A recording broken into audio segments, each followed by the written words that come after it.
Hey, good morning everybody and welcome back to our channel.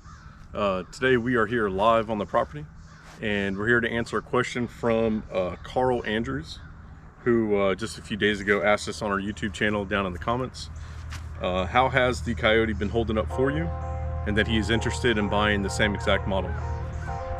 Well, Carl, thank you for giving us the opportunity to answer your question in a video form, and I hope this is helpful to you.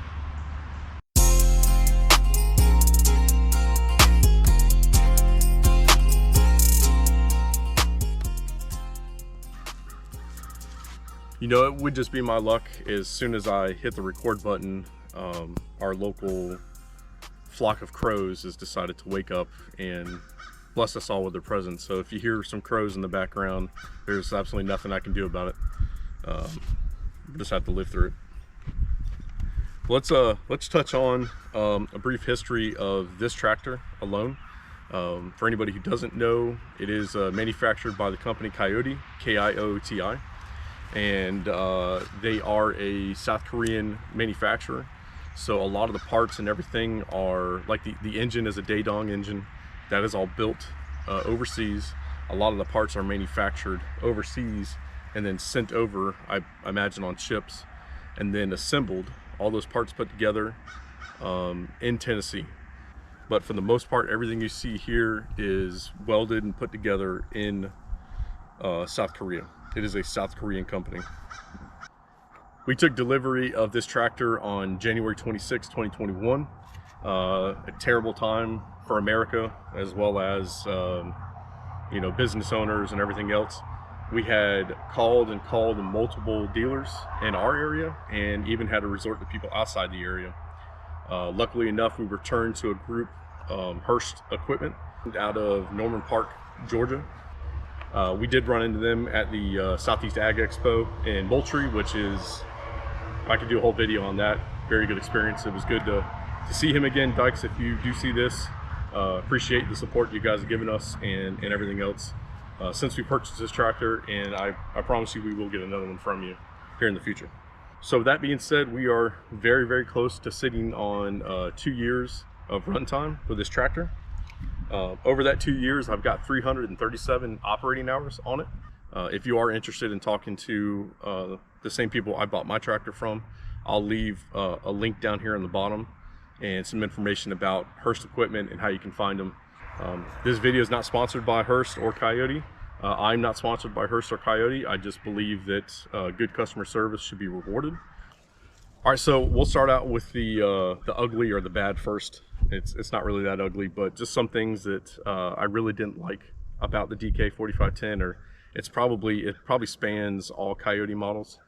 Some of them I know do, because I am in the Facebook Kioti owners page, and a lot of the things that I've seen over time, I see these new owners having the same issue that I had, and a lot of the answers that are given are the exact route that I went. So I don't really comment too much, but I do creep around just to see if you know, if I'm the odd man out, or you know, everyone's kind of experiencing it, and they are. So first con here, stabilizer chains. Stabilizer chains on the 3-point hitch. I don't want to say they're too lightweight, but I would say that if you're going to be putting them through, you know, laborious work for an extended period of time, in my case, if you're going to be running your box blade and you're going to find some stumps, some pine stumps that may be hidden under the ground, you're going to want to invest in some heavier duty chain stabilizers. If you're close to Agri Supply or Tractor Supply, they carry the same one that I got. Definitely a little bit bigger and beefier, and so far so good. You're living on borrowed time as far as the chain stabilizers go. Also, in addition to that, the turnbuckle on them does not stay still. If you are like me and you're constantly jumping between different attachments, your box blade, land plane, you're going to throw your mower on, and then you're going to throw a disc on after that. You're constantly moving those 3-point arms in different directions. So you're going to want to get that equipment hooked up, and then you're going to want to lock down those chains so that your whatever it is you're dragging behind you is not slapping into your tires. you're going to constantly be adjusting them with the stock chains. There's just no way around it unless you throw Loctite on it every single time and then, you know, get the stuff you can break off. Other issue I ran into was the 3-point top link. The Hurst equipment I bought it from did throw on the Pat's quick hitch for me. I can't remember exactly what the reason for that was, but they upgraded me to have a quick connect, which is awesome. I do love the Pats. The negative aspect of it was the top link was now too short. I have since found a way. I've built a little bracket that I use to extend it out, but I have gotten rid of the original manufacturer's top link. Same issue with the stabilizer chains. You lock it down in place, you set the nut up against it so that that turnbuckle doesn't move while you're using it, and that thing just spins and spins and spins. I was running the box blade and the turnbuckle came apart, and now I'm dragging the box blade now. It doesn't want to stay together. You don't really have a real long extension, so it's probably going to be the smallest top link you can get, or maybe just one size up as far as maximum length you're going to get out of it. Another con that is probably just unique to my situation is ground clearance. I did say before, I believe it's over 13 inches on the DK4510. Where the gas tank is kind of an issue, because the bottom of that gas tank and the hose that comes out of the gas tank that goes to the injection pump is right there near the bottom of that ground clearance. So if you're doing land clearing, you're using that grapple and you're going in and out of burn piles or getting down into a really rough area, that is going to be an issue. There is a pan underneath the gas tank, which is cool, but in the situation I had a limb that shot through that pan and ended up busting that gas line. With a little bit of time and energy and a bucket to catch all the diesel, we were able to get the line back on, clamp it, good to go. That's not a complaint on Kioti. That's just something that Carl, I want you to think about whatever you got going on. Ground clearance, evaluate where you think you need that tractor that you're going to buy to be. If you go up a model, I think you might get a little bit more ground clearance. I know for a fact that if you go down to the CK, you're not going to get more. You're going to lose some. I want to say you're now down into the 12. So again, you know, an inch or two is every man's dream. So just keep that in mind when you're shopping. Hydraulic couplers, another issue. I don't know if that's unique to this tractor. I think all hydraulic couplers are a pain in the ass. These get dirty. I've got to constantly clean them out with penetrating oil and a rag, and I really got to go at them. They just seem to leak constantly on the front end loader portion, and then also on the 3-point grapple portion. I don't think that's a Kioti issue. I really think that's just the way that they're designed, and I just wish we had a better way. This is a good way, just, I don't know, wish we could do better. This DK4510 does come with a brush guard in the front. I believe all models come with a brush guard or some sort of protection for the front end. I don't know if I would necessarily call this a brush guard because of the absolutely gaping holes that it has all throughout it. There's a frame. I will say that there is a frame. If you ran into something solid, or you ran up against something solid like a fence or a tree or something like that, and you didn't have your front end loader attached, I would say that it would help stop the tractor, like the front end or the grill, from making contact. If you're doing work like we are, where you're clearing out 1 or 2 acres at a time, you're moving brush, you're burning things, you're picking up logs and treetops and stuff like that, I would say go ahead and either invest some time and weld some expanded metal or something to the front of your brush guard to close in that gaping hole, or look at there's a manufacturer that's on that Facebook page I just mentioned that I think he like CNC laser or plasma cuts out grills that should fit right inside that space. They look really cool, and they give you a lot more protection. So as far as, you know, brush guards go, I would probably give it like a 3 out of 10. All right, the last but not least con that I have for this Kioti DK4510 is going to be the parts availability. I'm very used to working on our own stuff, whether it be a Craftsman lawnmower, my Dodge pickup, all the other vehicles and things that we've had in the past. I can go online, I can either search for a part with a part number and get it from a warehouse somewhere and ship to us, or I can go down to maybe like Napa and tell them kind of what I'm looking for. Here's this filter number, can you cross-reference it and maybe give me something similar to it. Kioti makes it very difficult for people like myself and possibly you watching this video to work on our tractors. And I don't really know why that is. They really want you to go to a dealer. They want you to ask the dealer if you can get this part, and then that dealer then has to order that part for you, and then you're at the mercy of the dealer. If you live in a certain area and your most local dealer may not be the friendliest or may not be as willing to help you, that is not beneficial for the person who's made this investment in the tractor. I can't go online with an owner ID number or anything like that and log into a catalog and then purchase things and get them shipped directly to me. Everything has to go through a dealer, and I really just don't like that. Maybe that will change in the future. I know world economy right now is crazy. Getting people to manufacture parts and getting parts over to the United States is probably still an issue. I don't know if it's a control thing that Kioti wants. I don't know if it's a logistical thing where they're not sure that they'll have all the parts. They don't want people looking to see that they don't have certain things or can't get certain things. Maybe, I don't know. I'm just speculating again. But that's just something that really kind of bugs me. I've got something that I just broke on here. The clutch spring, like the clutch linkage, is, in this case, I'm going to make it a warranty item.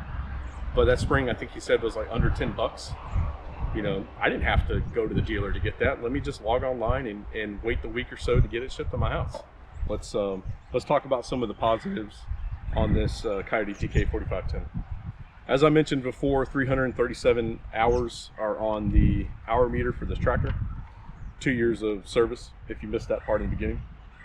I will say the first thing I wrote down and the positives is it is very comfortable to operate. The seats are not necessarily the most luxurious. They're not the most ergonomic, I will say. My neighbor has a John Deere, and he showed me this really cool thing where, like, his seat, when he's grading the road or he's doing something on the box plate, his seat will turn, we'll call it like 30-35 degrees, and it makes it easier for him to look out the back at what he's pulling behind him dirt wise, and then still be able to steer up front. That is something that I'd like to see Kioti do here in the future. Give us the options to upgrade to if they don't already. But again, if you are going to buy something like John Deere, if you're going to buy green, you're going to spend some green. So it is very understandable that those are some options that they're going to get with those tractors. Very comfortable to ride in. Everything is exactly where I want it to be. I've seen some other models. The joystick for the front end loader is kind of in a weirder spot. I don't like that.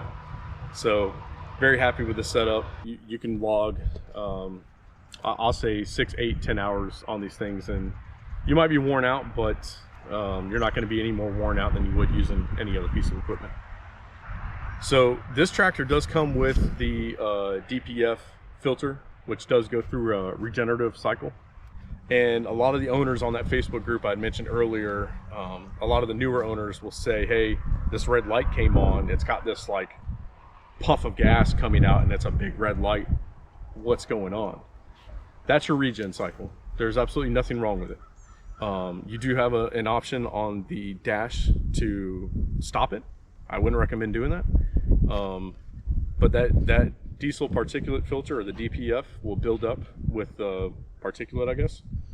And then once it reaches a hourly run time, or once it reaches maybe a fill level, it will then heat up the engine exhaust gas, and then it will burn that filter out. It will try to burn all that excess of particulate that it caught. There's absolutely nothing wrong with it. You are going to get a funny smell. It's totally normal.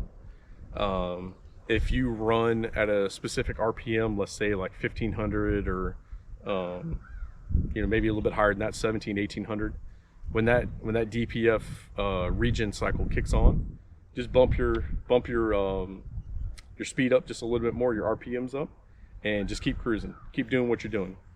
Don't park it. Don't turn the speed down on it, the RPMs down on it. Keep using it if you got to. If you're at the end of the day and it kicks on, park it up next to the house, bump your RPMs up, set everything in neutral, and then let it run for, I think it's like a 15-20 minute cycle. Let's talk about warranty issues. I mentioned the clutch spring before. Not really a major issue. I'm making it a warranty issue just so that I don't have to pay the $8 to stick it to them for me not being able to go buy it myself. Stabilizer chains, I wasn't going to make a warranty issue just because I beat the hell out of them. They broke for a reason, not because they were used lightly. The top link was not a warranty issue. That was a personal preference issue that I didn't want to keep messing with. The wheels never fell off of it. The front end loader never fell off. The engine never stopped working. Every time I turn that key, it cranks right up. Cold mornings, the block heater or whatever it is that they use, the glow plugs in it, they heat right up. It cranks up every time. You keep this thing full with diesel. You keep all your grease fittings greased. Get your oil changed, your air filter cleaned out, do all your basic maintenance that your manual requires. And if you are anywhere as close to hard on it as I am, this thing will continue to run. I have no doubt about it.